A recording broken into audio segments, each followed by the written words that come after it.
Yang hidup mendoakan yang mati juga mendoakan yang hidup. Adapun kalau kita datang ke kuburan, terus ngobrol sama yang mati, minta restu dari yang mati, maka ini perbuatan yang tidak benar.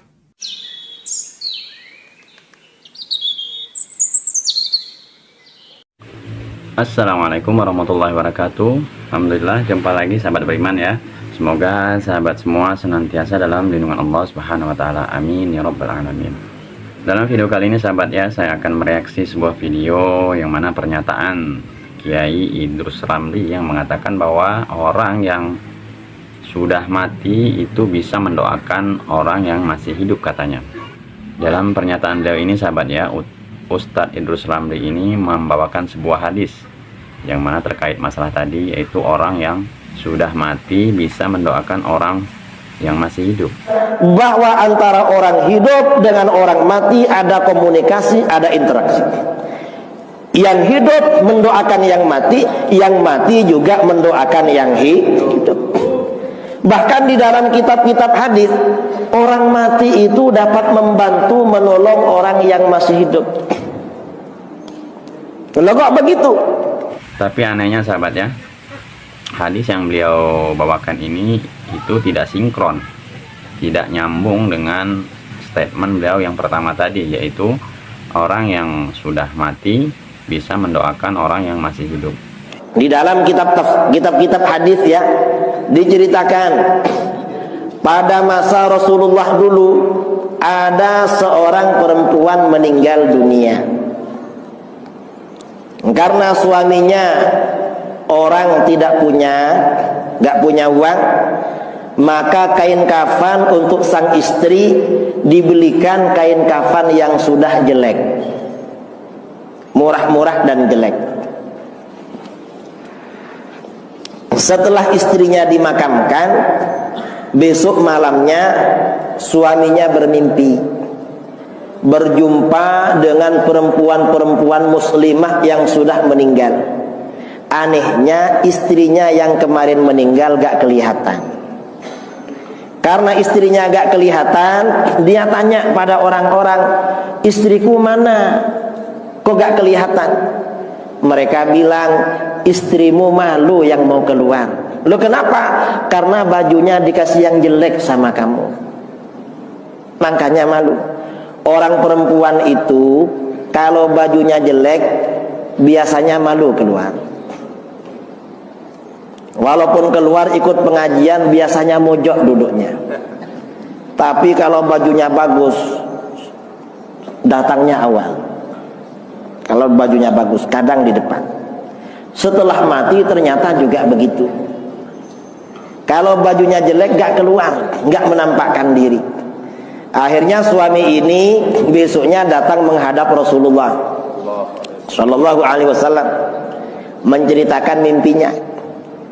Lalu Rasulullah bersabda, kalau begitu coba kamu cari orang yang hampir mati. Kamu bilang mau titip kiriman baju yang baru buat istri kamu.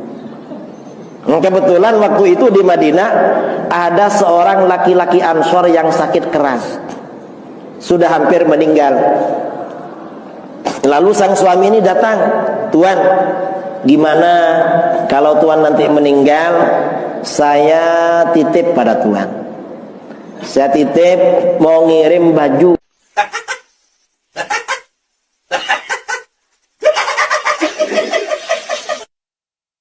Karena jelas saja sahabat ya, orang yang sudah mati itu jangankan untuk mendoakan orang yang masih hidup, untuk dirinya saja mungkin dia belum tentu selamat di alam barzah sana tentunya. Sebagaimana Allah Subhanahu wa taala menyebutkan surat Al-Mu'minun ayat 99 sampai dengan 100. Kalau kita meninggal dunia ikhwah, wallah ayat Al-Qur'an nih ya. Orang-orang yang meninggal mengatakan qala rabbirji'un, wahai Tuhanku kembalikan aku di dunia, la'alli a'malu salihan fima tarakt. Saya berharap bisa kembali ke dunia untuk beramal saleh saja.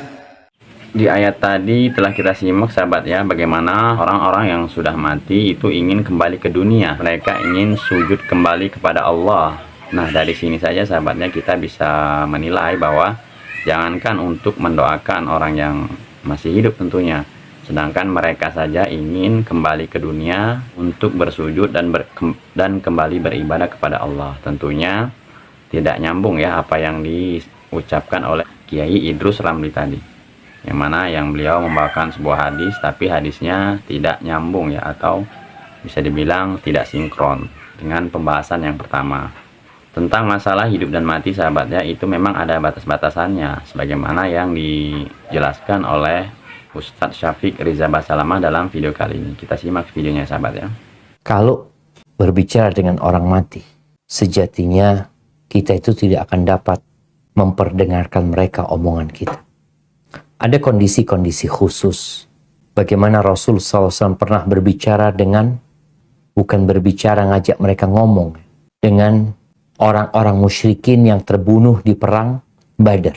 Kemudian mereka dikuburkan di sumur-sumur yang rusak itu, dimasukkan ke sana mereka. Nabi mengatakan kepada mereka, apakah engkau sudah mendapatkan apa yang dijanjikan kepadamu? Jadi bukan obrolan yang diajak mereka ngobrol, sebenarnya enggak. Ketika sahabat bertanya, Rasulullah, gimana engkau bicara dengan jasad yang sudah mati sebenarnya? Cuma Allah yang membuat mereka mendengar ucapan Nabi SAW. Adapun kalau kita datang ke kuburan, terus ngobrol sama yang mati, minta restu dari yang mati, maka ini perbuatan yang tidak benar. Kenapa? Orang itu memiliki kesibukan sendiri. Engkau nggak tahu dia di kuburan sedang apa. Boleh jadi dia sedang dalam penyiksaan. Kuburan itu dapat menjadi lobang dari lobang-lobang neraka, atau taman dari taman-taman surga. Sehingga kita datang ke kuburan hanya mengucapkan salam kepada mereka. Kalau engkau mencari restu, minta restu Allah Azza wa Jal. Bukan minta restu orang yang sudah meninggal dunia. Dan biasanya ada perempuan-perempuan yang kalau sedang punya masalah, punya ini dan itu, dia datang ke kuburan bukan untuk mengingat kematian, tapi dia ingin curhat kepada yang mati. Na'udzubillah. Engkau kalau mau curhat sama yang tidak mati. Al-Hayyul Qayyum. Yang tidak mati, yang terus ngurusin alam semesta ini, itu Allah Azza wa Jalla. Jadi kita ziarah kubur tujuannya itu dua. Yang satu manfaat buat kita, yang dua manfaat buat yang mati. Manfaat buat kita apa? Mengingat kematian. Manfaat buat yang mati, ya kita mendoakan mereka yang sudah meninggal dunia, bukan meminta restu mereka. Barakallahu fiqna. Alhamdulillah sahabatnya, sudah kita simak penjelasan dari Ustadz Syafiq Riza Basalamah. Inti dari pembahasan beliau itu sebenarnya sahabatnya kita dituntut untuk perbanyak mengingat kematian dan mempersiapkan bekal untuk dibawa mati nanti. Semoga sahabatnya kita di akhir hayat nanti dimatikan oleh Allah dalam keadaan husnul khotimah tentunya, dan semoga kita berkumpul di surganya Allah yang seluas langit dan bumi. Amin ya rabbal alamin. Saya akhiri, wabillahi taufiq wal hidayah. Assalamualaikum warahmatullahi wabarakatuh.